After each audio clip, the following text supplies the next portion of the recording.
Welcome to our presentation on teens and juuling. Today we'll be looking at what is going on and what we can do to stop this epidemic. What is juuling? A juul is a type of battery-powered e-cigarette that converts liquid nicotine into inhaled vapor. It was designed to help adult smokers kick cigarettes, but its edgy design and fruity flavors have become a hit with kids. Each juul pod contains the same amount of nicotine as a pack of cigarettes.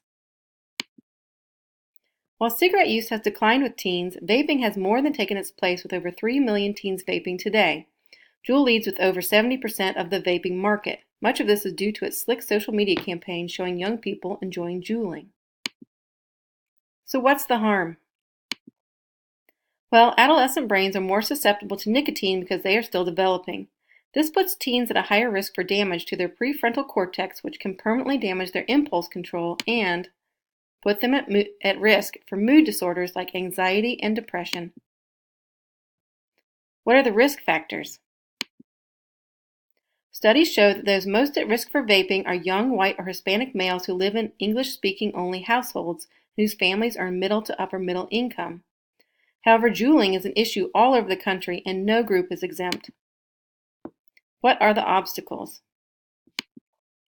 One of the major barriers is that once kids become addicted, there are not many cessation programs designed for them. Most community support groups are designed for adults who want to stop smoking. Of those cessation programs out there, like the Tobacco Quit Line and the Breathing Association, many only offer free counseling to those who qualify as low income. As we saw earlier, this lets out many of those teens who are most at risk. However, in truth, many of these same households are in debt due to high mortgage payments and taxes, which would make it less likely for them to pay out of pocket for cessation counseling, and more likely that teens are left on their own to figure out what to do next. But perhaps most importantly, studies show that teens tend to base decisions on immediate consequences, not long-term threats. However, many anti-vaping campaigns focus on the long-term health issues associated with vaping. This is less motivating for those who are already addicted. But there is hope. Let's talk about a new idea. Social workers could help organize a community-wide effort that gives kids what they really need. First, they need to be motivated to actually want to quit. Then they need resources and support to be able to quit. Luckily, many communities already have the resources they need to help. Let's take a look at a potential intervention project that could be launched next year. It all starts when a child gets caught vaping at school. Those students would be assigned to take a 5-week anti-vaping campaign class that met every Friday during lunch. Classes would start the second 5 weeks of school and run throughout the year. All parents and guardians of kids caught juuling would be notified about the incident and given the choice of enrolling in the class or taking a 3-day in-school suspension. Parents would also be given information on where to turn for vaping cessation for teens. But here's where it gets interesting. Instead of getting a group of adults together to tell kids why juuling is bad for them, what if we empower students who are caught vaping to create a campaign for their peers? And what if we have teachers partner with digital media professionals in the area to teach kids how to do this using cutting-edge technology? And what if we encourage the campaign to focus on themes that connect with teens now, like social justice movements, environmental effects of vaping, and teen independence? This is exactly what the Truth Initiative, an anti-tobacco group, has already been doing and seeing results.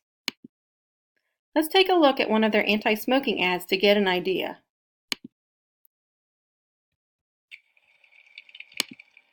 A staggering 72% of remaining smokers come from lower income communities, and young adults have the most to lose. Yet we see from tobacco industry documents, they describe them as less educated and having nothing to look forward to. There's so many examples of how that is false. They don't think we're going to make anything of ourselves. Just because they see you that way doesn't mean you have to be that way. They're looking for people who are in a tough spot. That, to me, is as low as it gets. But big tobacco isn't just insulting them. They're pushing them a product developed to keep people hooked. They genetically engineered the tobacco itself. And it hits struggling communities the hardest. Oh, they don't care. They don't care about us. My goal is to be someone who they didn't think I would be. Our hardworking communities deserve a future. We can't let big tobacco take that away. We're still people. We're still human beings. It has to stop. Know the truth, spread the truth. Enlist at thetruth.com. A stag